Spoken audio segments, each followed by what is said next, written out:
You may have tried your hand at growing your own vegetables during the last year, and if so, you aren't alone. Home gardening is taking off. According to one survey, more than 20 million people took up gardening for their first time in 2020. Diana Quintero was at an event full of gardening enthusiasts to find out why the hobby's growing. At the Great American Seed-Up, hundreds of Arizona gardeners are looking for the perfect seed for the first time back in person since COVID, and they aren't the only ones.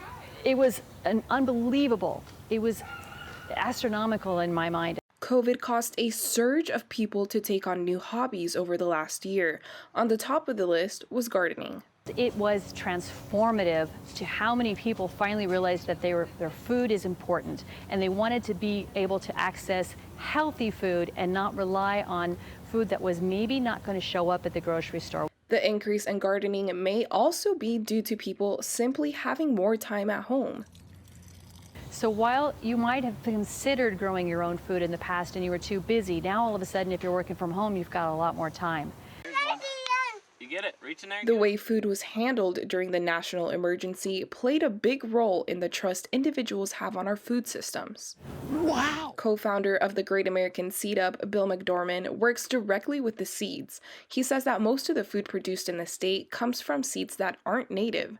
At the Great American Seed-Up, their goal is to get thousands of people to save seeds. But the Great American Seed-Up is about more than just seeds. They also want to plant the seed of education.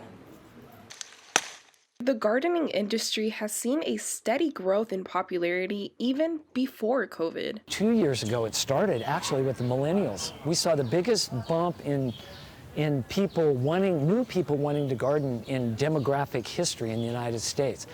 A survey conducted by Bonnie Plants shows that in the last year, 30% of people planning to grow their own food were gardening for their first time. 65% of those claimed COVID was the main reason. And it just really showed that people have the interest, and when they're at home, when they have the time, they will take it up. As the country reopens and people head back into their offices away from their gardens, the trend could wither. However, at the Seed-Up, they are optimistic that this is one hobby that has taken root. In Phoenix, Diana Quintero, Cronkite News. A report from U of Arizona says the West experienced a 26% increase in horticulture over the last year.